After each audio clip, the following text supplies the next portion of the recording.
Okay, section 7.7 Approximate Integration and Cuts. Okay, there are many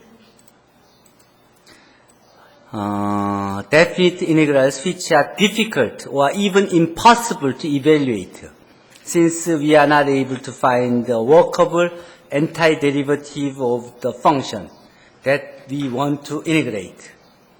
Or the function is given as a table of values of collected data. Okay, so in these cases, we have no choice but to find approximate values of these definite integrals. The well-known method is a midpoint approximation. Midpoint rule is this: finding the integral from a to b f of x dx can be approximated by finding this using the divide the interval with n sub-intervals, and then find the midpoint at each of the sub-interval, and then multiply the height at the midpoint and the value of the function as a height and the depth and the width, the width of the sub-intervals, and adding all of those areas to have the approximation. This can be written in this way: delta x, the width of the sub-interval, times the f of x1 bar, f of x2 bar, and f of x and f of xn bar, like this. That is a height. Okay, when each of xi bars are the midpoint of each sub-intervals. Okay, we can see it in here. Copy and go to the Sage cell. Here, if we use the left pointer and we see the animation of it. For finding the approximation of the integral, if we use a left point, then these are the approximation of this area from the left end point. And this is the error.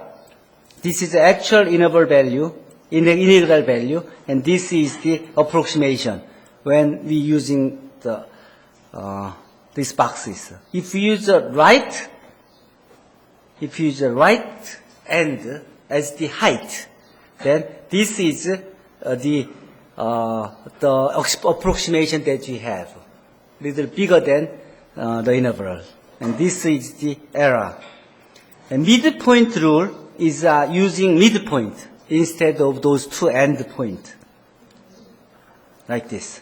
We use the midpoint here, okay, to approximate the interval.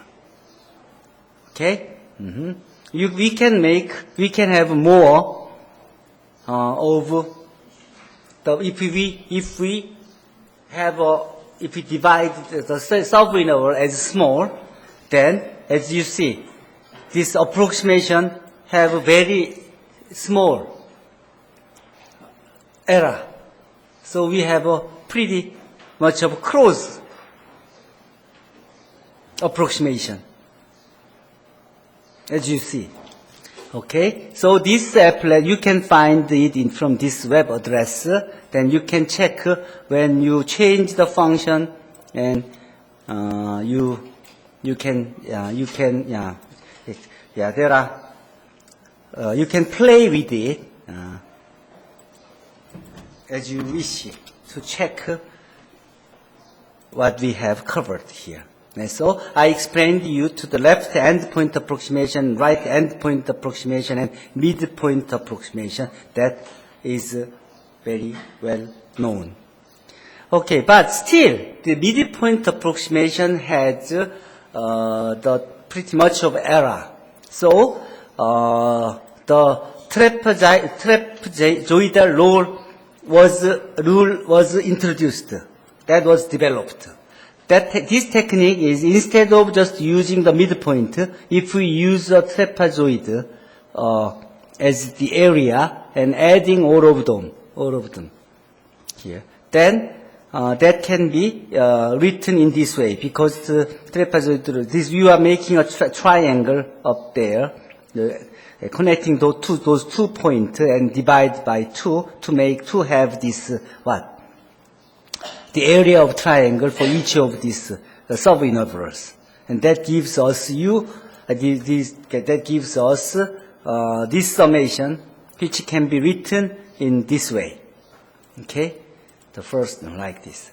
This can be simulated in here. I will show you in here. Okay, here. Here we have seen left and right and midpoint rule here. If we may have more, then we have a closer. But trapezoidal rules works like this. For example, if we have a 3, we are finding the trapezoid and another one and another one. If we make it more, then we have this. As you see, this error is very small compared to the midpoint or left or right and approximation, isn't it? This is a very small error after only 18ths like this. So you can give any functions here with the intervals. For example, if we have 2 star cosine x from 0 to 2 pi, then you have this intervals like this, which is 0, and the error bound is like this. If you make it larger, then it has just about this is anyway. So you can draw the graph here, and you can choose your intervals and to find the approximation by using the trapezoidal rules. Okay, approximate the interval using a trapezoidal rule and the midpoint rule when n is equal to 5.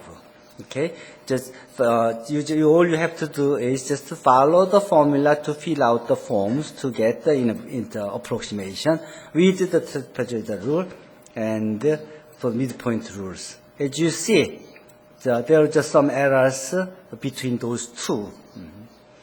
And if we compare the error on trapezoidal rule and midpoint rule, as you see, this shows the error. When n goes high, the error is getting smaller, but usually left hand rule and right hand rule has large errors, but trapezoidal rules and midpoint rules have a better error bound, as you see here. Here 0.01, but here 0.000, 0.000 like this. So trapezoidal rule or midpoint rules works better than others, and this also was used to find the Riemann sum. Here, this is exactly what we have shown at before. The same techniques. Okay, and this is analysis for the error bound.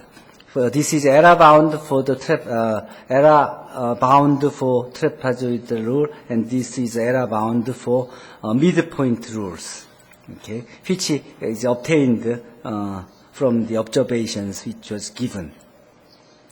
Okay, and so we can control the error by giving the enough the degree of the derivatives. 자, 봅시다. Okay. So with these conditions for the upper bound of the error for two rules, in the error estimate given above, we can observe that midpoint has more accuracy than the trapezoidal rule. For the trapezoidal rule approximation example 1, let us apply the error estimate. So if f of x is equal to 1 over x squared, then this is the first derivative, and this is the second derivative. Since x is in between 1 and 2, so 1 over x is less than or equal to 1, and so second derivative of f is bounded by 6 here. So k is equal to 6, and a is equal to 1, and b is equal to 2. So if n is equal to 5, then error estimated for trapezoidal rule is 0.02, and what this means is if we compare this error estimate of 0.02 with the actual error bound of this, then we can see the actual error is substantially less than the upper bound for the error provided by 3. Okay. So if we, with this, the conditions for the error bound, we can control the accuracy of our computation. The second example asks us to determine how large should n be. Should be n in order that the trapezoidal rule and the midpoint rule approximate for this integral are accurate to within 0.0001. So we want to find the n that satisfies this. With the n's the first derivative and second derivatives is. So we in this case we found the second derivative of it, and we found the error bound with 6. So k can be used as 6, and a and b's are given from this given integral. So error bound can be written in this way. So we want to control. We want to find n that satisfies this. That can be done because we found the k from here, and a, b's are given. So solving this inequality gives us n is n. It can be achieved if n is bigger than 70. So if n is equal to 71, then it ensures the desired accuracy. That's the way. Okay.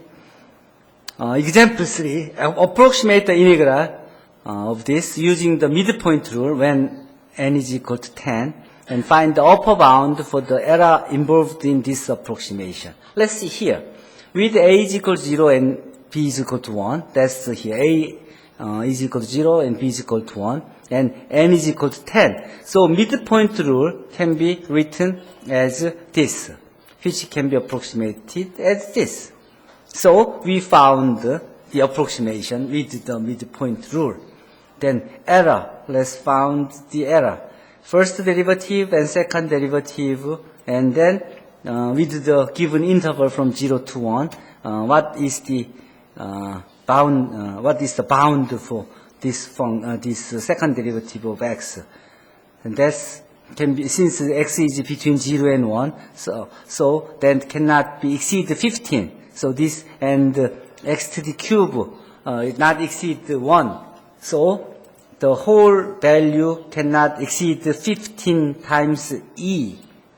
So k is 15e, and a is equal to 0, and b is equal to 1, and n is equal to 10. So with this condition, this estimated error is about what? E over 160, which is 0.0169. This is the estimated error. Okay, and this is the exponential value. So what this means? So we can tell that the approximated integration of this function in this interval is this with the error bound this. Okay. Here's the Simpson's rule. Approximation using parabolas. Okay. One difference here is before we did use the triangles. And here we are using this parabola. Here is blue lines. For example, for this interval, we are using the parabola on this to have the approximation of the interval at each sub-intervals. Okay, for example, finding the integral in the definite integral from minus h to h on this function. This can be written in this way, and this can be found in this way. Here, since the parabola passes through this point, and that point, so we can have this linear system of equations. Therefore, this equation can be written in this way. So the area under the parabola is this.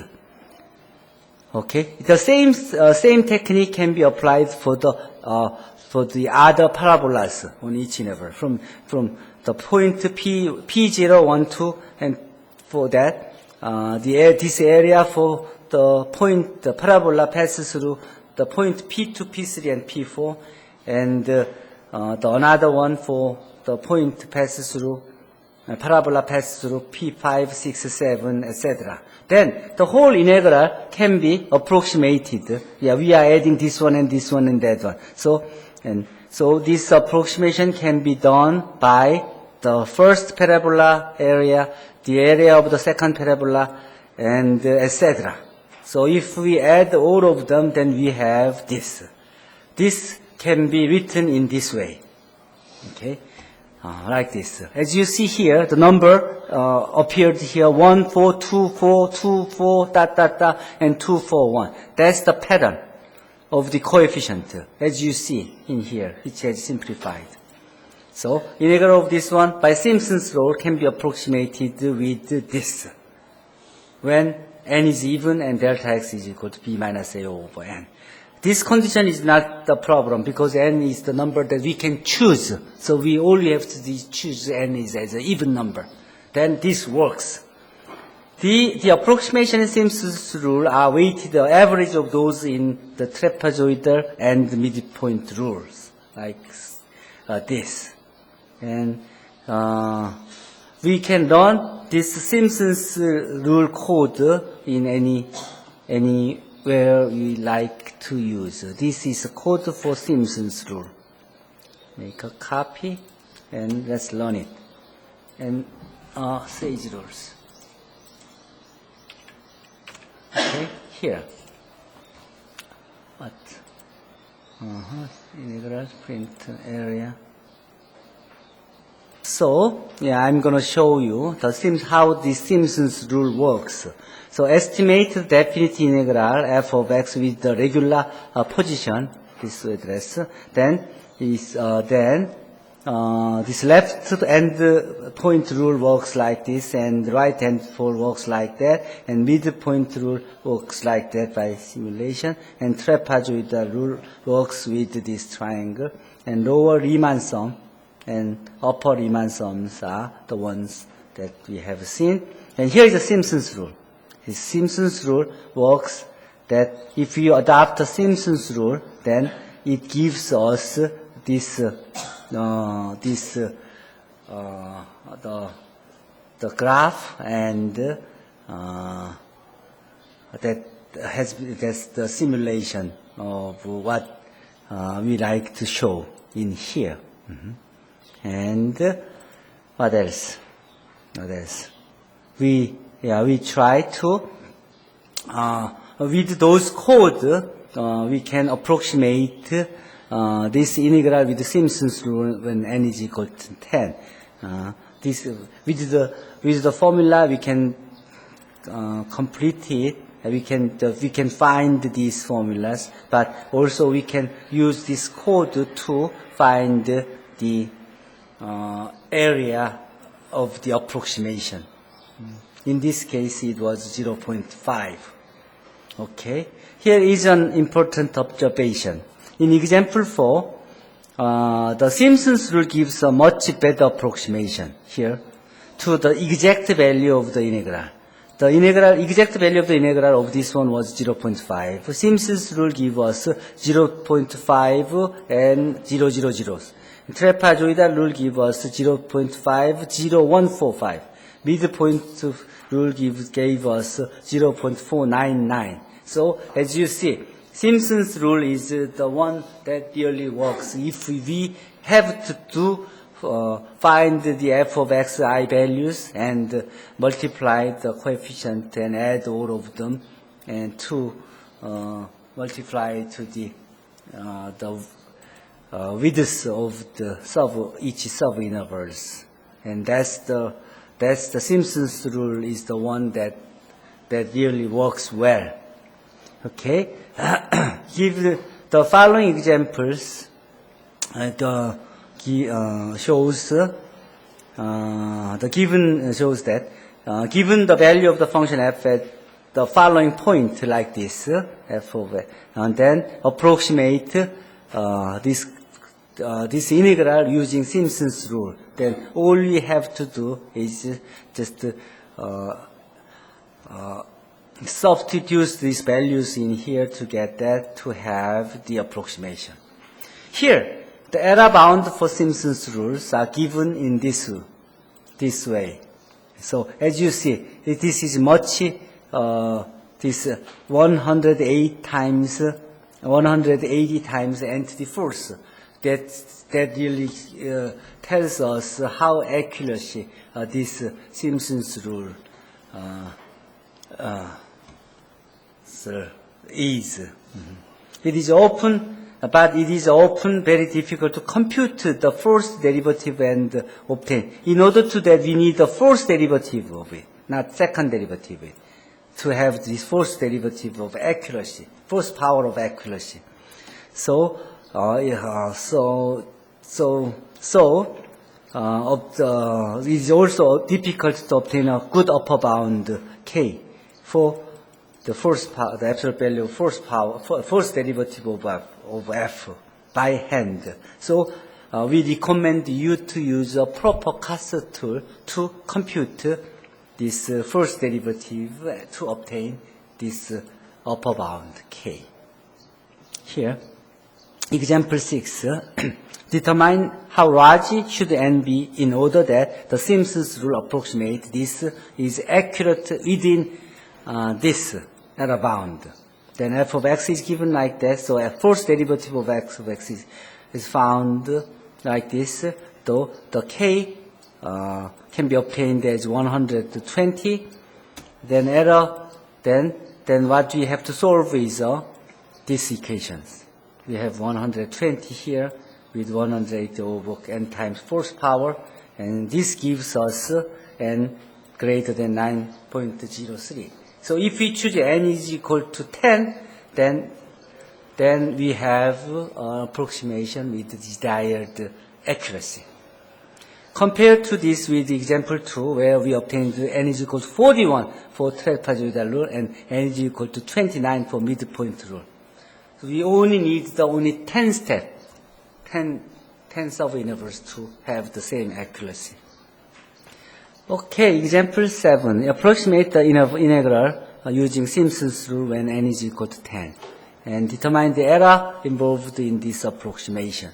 So all you have to do is just formulate it, and then you just define the function f of x and give a and b. That gives you exactly the approximation like this. And also, if you can find the first derivative of the given function with CAS tool, and to get the error bound k, the k constant k, then which gives us the error bound as this. So So we have the answer. We have the integral approximation is 1.342 with this error, with this much of error, accuracy. I think this is the last problem in this section. Approximate the given interval with the specified n by the trapezoidal rule. And when n is equal to 5. Here n is equal to 5, a is equal to -1, and b is equal to 2. And delta x can be made with this because n was given as a 5. So all was fixed. So what you have to do is just fill out the form with the given value to have 1.60, etc. Here I can show you. So this is the value, 1.60450 is the value that can be obtained by substituting all those values in it. But that can be checked with the numerical integration of the value, 1.62 here, and which is 1.62. 62. So we have the error of less than 2% of the error. Okay, so yeah, you can use a trapezoidal rule coded, or you can use the just numerical integration. We may exercise numerical integration with various rules in here, numerical integration method. Let's see. Here.